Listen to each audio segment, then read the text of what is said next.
우리나라에서 투자자들을 모아가지고 비행기를 타고 그 나라 국적 항공기인 가루다 항공을 타고 발리를 갔습니다.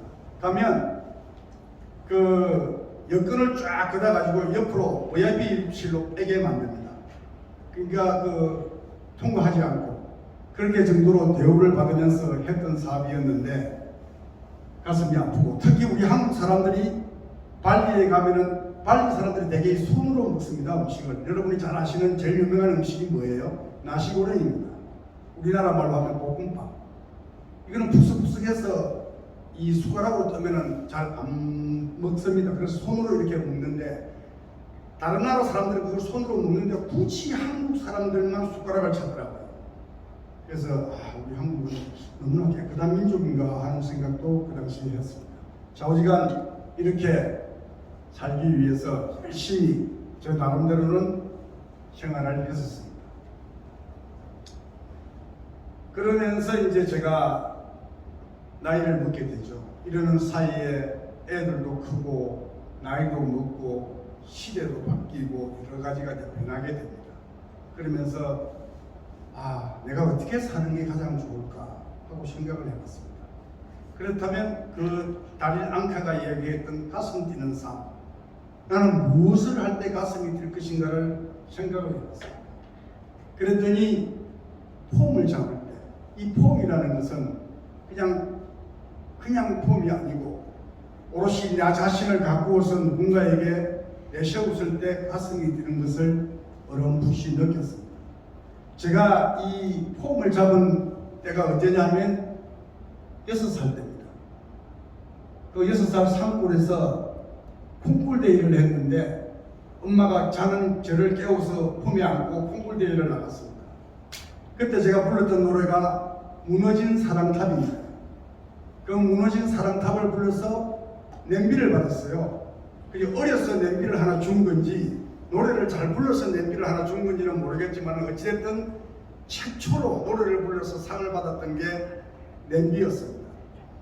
근데 그 이후로 고모나 숙모나 뭐 작은 엄마나 큰 엄마나 저만 보면은 노래를 부르래요.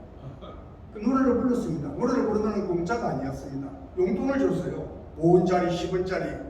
그때부터 이제 6살 때부터 저는 프로 가수가 돼서 명절 때 되면은 모임가 있으면 노래도 부르고 하면서 용돈도 받고 했던 기억이 납니다. 그래서 그때의 꿈들이, 그때의 기억들이 되살아나면서 나는 이렇게 하면은 가슴이 뛰는구나, 이런 생각을 하게 됐던 것입니다. 그래서 폼을 잡기 위해서 저는 표정 연습도 해야 되고 스타일도 봐야 되고, 아침에 나올 때면 그냥 잠바 하나 걸치고 나오는 것이 아니라 거울에서 적어도 한 3번 정도 벗었다 입었다를 반복하면서 제가 기분이 좋아서 옷이라든지 머리라든지 이런 게 잘 맞아서 바깥으로 나가면은 그날 하루가 잘 이루어집니다. 근데 뭔가 불편한 상태에서 나가면은 사람들을 만났을 때 뭔가 좀 자신이 없고 좀 이렇게 좀 뒤로 빼는 그런 경향이 있지 않습니까? 여러분들께서도. 그래서 이럴 때 저는 가슴이 뛴다, 이렇게 제 나름대로 결론을 내리고, 그래, 이 길로 가자, 늦었지만 이 길로 가자 하고 이제 결정을 내리게 된 거죠. 요 밑에 보면은 시니어들의 활약을 기대해 주세요 해놨는데, 이거는 제가 현대백화점에서 최초로 우리 대한민국의 시니어들을 뽑아가지고, 그때 한 전국에서 800명 정도가 모였어요. 근데 그 중에서 10명 정도를 이제 선발을 했습니다. 그때 저보고 한마디 하라 그래서 했던 말이, 이 현대백화점에서 촬영한 건데 시니어들의 활약을 기대해 주세요 하고 제가 외쳤습니다. 그래서 저는 그 이후에 이 외침대로 제 길을 가고자 결심을 하게 됩니다. 제가 이렇게 결심을 하고 나니까 주변에서 야, 너 잘했다, 너 정말 멋지다 하고 칭찬을 해줬을 것 같습니까? 절대 아닙니다. 제일 먼저 반대했던 사람이 새끼하고 제 마누라입니다.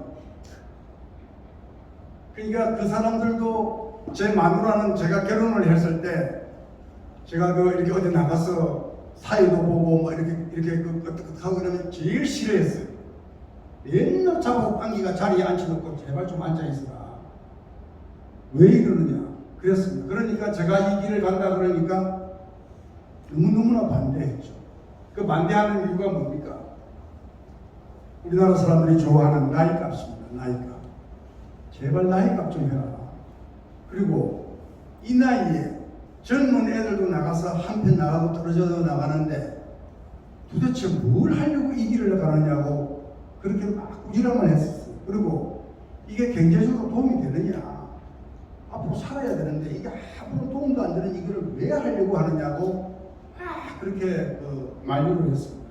근데 저는 제가 어릴 적에 생각했던 것을 이제는 발견한 거죠. 그 산골에서 뭐가 뭔지도 모르고 살았는데 나이 60이 되어서 이게 내가 가야 될 길이구나 하고 깨닫게 되었다는 거죠. 그래서 가겠다는데 주변에서는 반대가 너무나 많았기 때문에 정말로 당혹스러웠을 때가 있었습니다. 그러나 저는 꿋꿋이 아무 말도 듣지 않고 이제 나는 내 길을 한번 가봐야 되겠다 생각을 하면서 달려갔습니다. 그렇게 해서 나름대로는 열심히 노력을 했습니다. 걸음걸이도 배우고 여러분들 이 걸음걸이 모델의 워킹이라는 게 그냥 텔레비를 보면 멋지다고 생각하지만 이 걸음을 똑바로 걷고 모델처럼 걷는다는 것은 건강에도 좋고 참 좋은 겁니다. 그 정말로 비싼 핸드백 여자들이 뭐 비싼 핸드백이 있지 않습니까? 뭐 헤르메스가 됐든 뭐 구찌가 됐든 100만 원짜리 핸드백을 들고 걸음걸이를 구부정하게 걷는 숙녀분이 계시다고 생각을 해보십시오. 보기 싫습니다. 남자도 마찬가지입니다. 나이가 먹었다고 해서 목을 앞으로 툭 떨어뜨리고 뒤에 이렇게 굽어가지고 다리 약간 벌어지게 걸으면 그 신사분도 저분은 건강이 안 좋구나 아니면은 뭔가 문제가 있구나 생각을 합니다. 근데 나이가 들수록 이 기립근을 세우고 정말 모델처럼은 아니지만 내가 똑바로 이렇게 걸으려고 애를 쓰면 이 교차로를 건너갈 때 그 앞에서 멈춰있는 차에 있는 사람들이 고개를 내밀어서 봅니다. 그래서 이 모델이 나중에 혹시 기회가 된다면 제가 모델 워킹도 한번 가르쳐 드리고 싶은 거예요. 이 가슴을 들어 올리고 모델이 그러면 건강에도 물론 좋지만 보는 사람들도 너무나 좋습니다. 그래서 우리가 워킹이 여러 가지가 있지 않습니까? 뭐 마사이 워킹도 있고 뭐 재즈 댄스도 있고 모델 워킹도 있는데 우리가 배워야 할 것은 정말 모델 워킹입니다. 모델 워킹은 제가 해보건데 조금만 해도 건강해진다는 느낌이 들어요. 이게 모델들이 이게 몇 번을 연습을 하고 나면 정말로 긴장이 되고 땀이 흐릅니다. 그래서 저도 구부정했던 자세를 펴게 됐고 내게 좋은 옷을 입혀주는 디자이너를 위해서라도 걸음걸이를 똑바로 걸어야 했습니다. 그렇지 않으면 그 디자이너를 욕되게 하는 거니까요. 모델이라는 게 뭐냐 하면 모델은 어찌됐든 우리가 사전적인 의미로는 어떤 것의 본이 되다 이렇게 나와 있지만은 내가 입고 있는 의상을 나를 통해서 청중들에게 잘 돋보이게 해야 되는 게 모델의 의무이고 또 이 의상을 통해서 내가 빛나게 돼야 되는 게 모델입니다. 그래서 이 맨 좌측에 있는 게 여러분 아시겠는지 모르겠습니다만은 앙드레 김 선생님이 유명한 그 배우들에게 입혔던 옷입니다.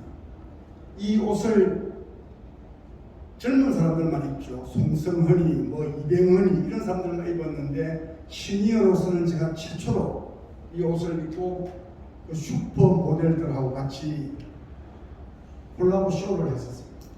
제가 최초입니다. 그 이후에 이제 뭐 여러 모델들이 저 옷을 돈을 주고 이제 입더라고요. 저는 그냥 가서 입었거든요.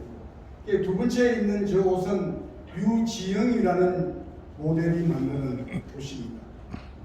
저 옷을 입고 했고, 그 다음에 이제 가운데 있는 것은 선다움이라는 한복에서 만들어준 그런 옷입니다. 이렇게 제가 이제 모델로서 활동을 하다 보니까 우선 어디 나가서 걷는 거에 대해서는 자신이 생기고, 저 친구들도 대개 보면은 지금 그럴 때 거의 이렇게 대부분 이렇게 그래요. 그리고 옷을 또 어떻게 입습니까? 추나 추동 등산복을 입고 다녀요. 그 우리 친구들이 나이가 이제 60대 후반이거든요. 그러다 보니까는 그냥 제가 생각할 때는 옷이라는 것은 그 용도에 맞게 입어야 된다고 생각을 하거든요. 골프를 치러 갈 때는 골프복을 입어야 되고, 등산을 할 때는 등산복을 입어야 되고, 평상시에는 평상복을 입어야 되는 거예요. 근데 이 친구들은 보면은 등산복이 편하죠. 이게 구김도 잘 안 가고, 또 습관이니까 이게 활동하기도 편하고, 그래도 좀 이렇게 이제 중년의 나이에 접어들었으니까 좀 품격 있게 해야 되는데, 그리고 자세도 좀 이렇게 자기가 만들면 되는데 만들려고 쓰지 않습니다. 그냥 다리가 벌어지면 벌어진 대로 그냥 대충 이렇게 걸어가더라고요. 그래서 오늘 여기 오신 분들께서는 제 강의를 듣고 내일부터는 좀 이렇게 기립근을 세우시고 앞으로 보고 이렇게 교차로를 걸어가실 때, 오늘 가셔가지고 신호등 딱 건너왔을 때 딱 서서 갈 때 이렇게 한번 걸어가 보십시오. 지나가던 그 이쁜 분들이 이렇게 한번 쳐다보고 지나갈 겁니다. 틀림없이. 이거는 제가 분명한 사실입니다. 그래서 이거를 좀 권하고 싶고, 요 밑에 거는 이제 제가 배우로서 활동하던 모습 몇 개를 보냈습니다. 맨 좌측에 있는 것은 제가 제주도에 가서 촬영을 했는데, 저 개가 말을 지금 많이 안 듣더라고요. 그래서 저 개하고 같이 제주도를 2박 3일 동안 누비면서 촬영을 했었고, 요 두 번째 있는 것은 얼마 전에 그 종영된 1,000원짜리 변호사라는 드라마, 그 드라마에서 이제 제가 기빈으로 가가지고 경매를 하는데 밥 한 끼 먹는데 얼마냐 묻길래 제가 4천만 원 주고 니하고 밥 한 끼 먹겠다 하는 장면입니다. 그 다음에 가운데 있는 이 김갑수 배우라는 분인데, 저 부분의 친구로 제가 이제 나가서 촬영을 했습니다. 맨 우측에 있는 것은 대학로에서 연극을 할 때 찍은 사진입니다. 이렇게 저는 이제 어느 날 우연히 된 것은 아니고, 그래도 내 나름대로는 고생을 많이 하면서 이 일을 하는 게 제가 젊었다. 제가 이렇게 하다 보니까 저에게도 가슴이 뛰고 이것이 세상에 알려지기 시작을 했습니다. 많은 사람들이 네가 만약 가슴을 뛰는 삶을 산다면 이는 어떻게 살 것이냐, 무엇으로 살 것이냐라고 질문을 많이 합니다. 그러나 중요한 것은 이렇게 가슴이 뛰는 삶을 살다 보면은 그러한 것들이 해결이 된다는 것을 정말 저는 알게 되었습니다. 이렇게 하다 보니까 이제 언론들이 서서히 저를 세상에 내보내기 시작했습니다. 이 맨 위에 있는 것은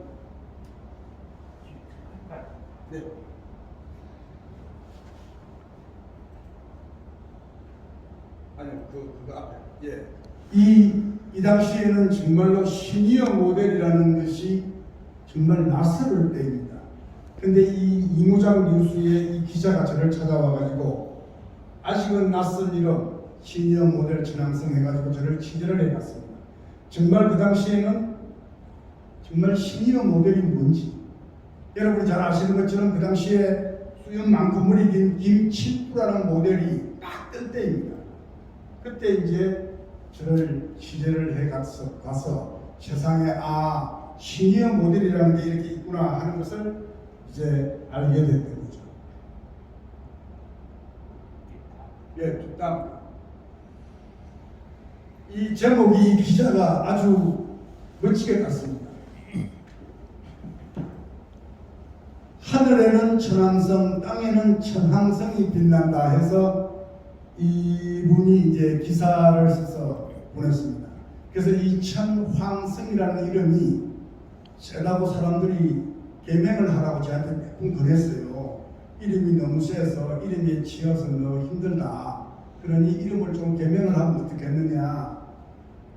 그리고 사실 또 이 천황성이라고 제 이름을 정확하게 불러주는 사람이 그렇게 많지가 않아요. 왕성이라고 그랬다가 항성이라고 그랬다가 이럽니다. 근데 저 오래전에 거의 67, 8년 전에 저희 부친이 저 이름을, 저 어려운 이름을 지을 때는 분명히 무슨 뜻이 있었지 않겠습니까?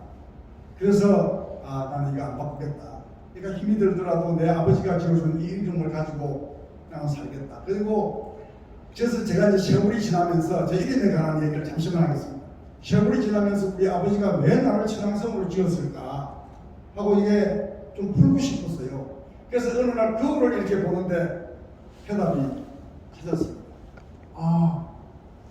제 몸을, 제 이 안몸을 보면 천황성으로 지을 수밖에 없는 그런 비밀이 제 몸에 있습니다. 근데 그거를 제가 뭐 일일이 설명해 줄 수는 없고, 좌우지간 저희 아버님이 제 태어났을 때 갓난아기를 보면서 이놈은 천황성이라고 지어야 되겠구나 하고 생각을 했던 것 같습니다.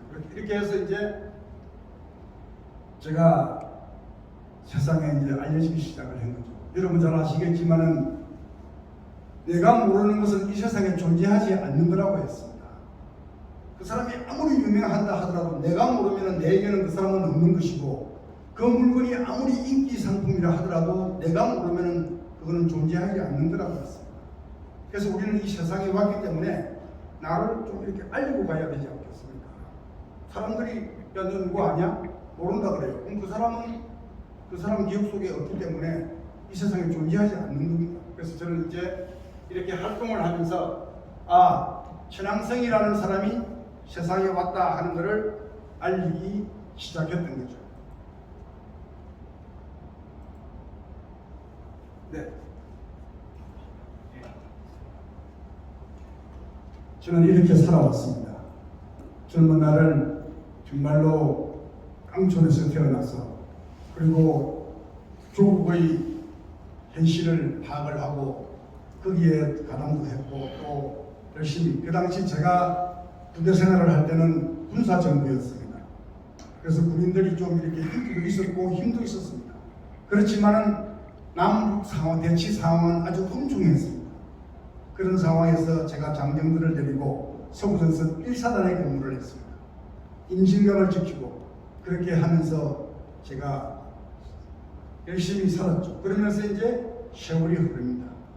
저도 어쩔 수 없이 세월의 무게를 느끼고 있고 이 세월의 편성에서 흘러왔기 때문에 우리 모두는 세월이 흐르면 반드시 이 두 가지 중에 한 가지가 되어야 됩니다.